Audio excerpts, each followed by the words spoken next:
Airtel শহরটা কেমন।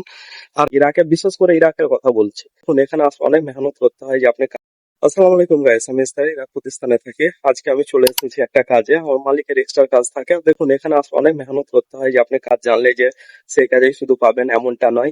আজকে যেমন আমি চলে এসেছি, আমার মালিকের এখানে ইলেকট্রিক্যাল কিছু কাজ আছে, আমার স্পেসিফিকেশন কোনো কাজ নাই, যেগুলো বলে সেগুলোই করতে হয়, কিছু করার নেই। তাই এখানে আসার আগে ইরাকে কিন্তু আপনারা ভাববেন যে আপনারা এসে বসে আরামে কাজ করবেন, অতটা সহজ নয়। ইরাকে, বিশেষ করে ইরাকের কথা বলছি, যারা ইরাকে আসবেন, এই যে পেছনে যে ব্যাকগ্রাউন্ড গুলো দেখছেন, আপাতত আমাদের অনার, আমি অ্যাকচুয়ালি এখানে গাড়ি মেনটেন্যান্স এর কাজ করি। সব রকমই কাজ করার লেগে ভাই, এমনটা না সহজে আপনাকে বসে মাইনে দেবে আপনি আসবেন, বা আপনার যদি ভালো স্কিল না থাকে, স্কিল থাকার পরেও আমরা 10 বছর আছি, তারপরেও আমার মালিক আজকে পাঠিয়ে দিয়েছে এখানে।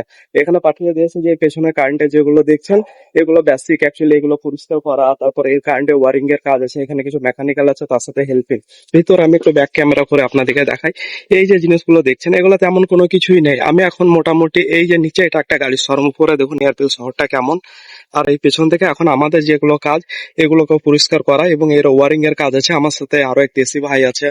তারপরে আপনার এই যে আমি অলরেডি এগুলো ক্লিনিং হয়ে গেছে এবং এর যেগুলো ওয়্যার কাটা আছে। তারপরে এখানে যেহেতু শীতকালে এখানে বৃষ্টি হয়, আপনারা সবাই জানেন। আপনারা যারা ভাবছেন যে এসে এর আগে আপনারা সহজে কাজ করতে পারবেন, এসে কোনো কাজ নাই, বসে আপনাদেরকে মাইনে দেবে, এমনটা নয় ভাই। এখানে অনেক মেহনত করতে হয়। আমার 10 বছর আসার পর না, আমি না চাইলেও আপনাদেরকে এতে এই ধরনের সমস্ত মালিকের আন্ডারে যদি আপনারা কাজ করেন, তো সমস্ত ধরনের আপনাদের কাজ করাবে ভাই। তাই আসার আগে প্রস্তুতি হন মানসিক ভাবে, যে হ্যাঁ আমি সব রকম কাজ করতে পারবো। যতগুলো পাশে দেখছেন সব ইন্ডাস্ট্রিয়াল এলাকা, এগুলো সব গাড়ির শোরুম ভাই। তো আজকে আমাদেরকে টোটাল এই কাজ এখানে করতে হবে।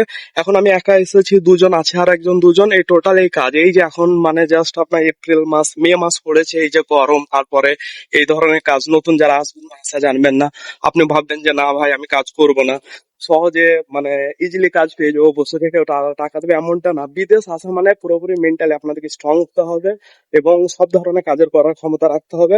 আমার মালিক আজকে আমাকে বলে যে sir you can go and help then, মানে তাকে যে একটু কাজে সাহায্য করে। এখন আমি কি বলি যে আমি যাবো না? আমি যদি বলি যাবো না, তাহলে কিন্তু তাদের মনে আমি একটা জায়গা নিতে পারবো না। কারণ এখানকার মানুষ কাজ ভালোবাসে, মানুষকে ভালোবাসেন। আপনি যদি কাজ করেন তবে আপনাকে ভালোবাসবে।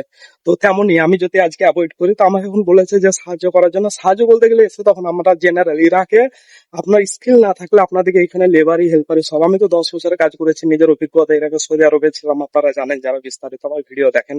আজকে চলে এসেছে এখানে থাকার পর, এখানে থাকার পরে এই যে সামান্য যে জিনিসগুলো দেখছেন, এগুলো দিয়ে সব এগুলো পরিষ্কার করা, তারপরে এর ভিতরে নিচে ওয়্যার আছে। তো এরকম এই কাজগুলো সহজ না ভাই, অনেকটা রিস্ক। দেখেন চপ্পলের দিক থেকে এখানে স্লিপ হতে পারে। আমার মনে হলো যে আপনাদেরকে একটা ভিডিও তুলে ধরে দিই, আপনারা যাতে বুঝতে পারেন যে এই আমরা ছাদের উপর আছি, নিচে গাড়ির শোরুম এখানে। তো বুঝতে পারছেন ভাই যে বিদেশের মাটি অনেক কষ্ট, অনেক সহজ। যারা আসবেন মেন্টালি ভাবে আসবেন, আর বিশেষ করে ইরাকে যারা আসবেন, ইরাকে অন্যান্য জায়গায় একটা চান্স পাওয়া যায় যে আপনি 10 বছর থাকার পর আপনি ফোরম্যান, অ্যাসিস্ট্যান্ট ম্যানেজার। লেকিন বিশেষ করে ইরাকে আপনাকে এরকম সুযোগ সুবিধা দেয়াই হয় না যদি ডক্টর, ইঞ্জিনিয়ার বা বড় লেভেলে যেহেতু আপনি হাতের কাজ না জানেন।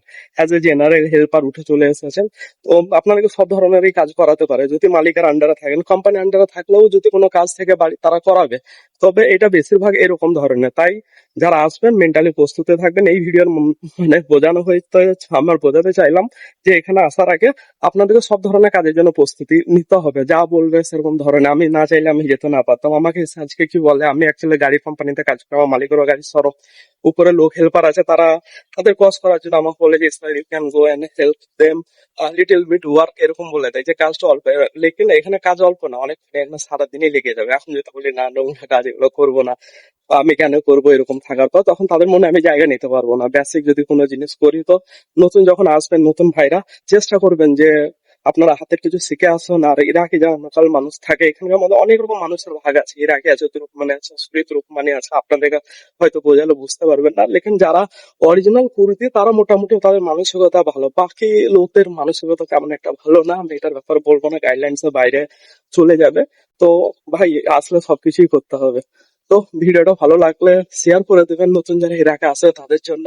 তো আজকের মতো বিদায় নিই। অনেক ভাই বলেছিল বাংলায় ব্লগ বানান, তো আমি এটাই বাংলায়, আরেকটা আমি হিন্দিতে চ্যানেল খুলবো খুব শিগগিরই।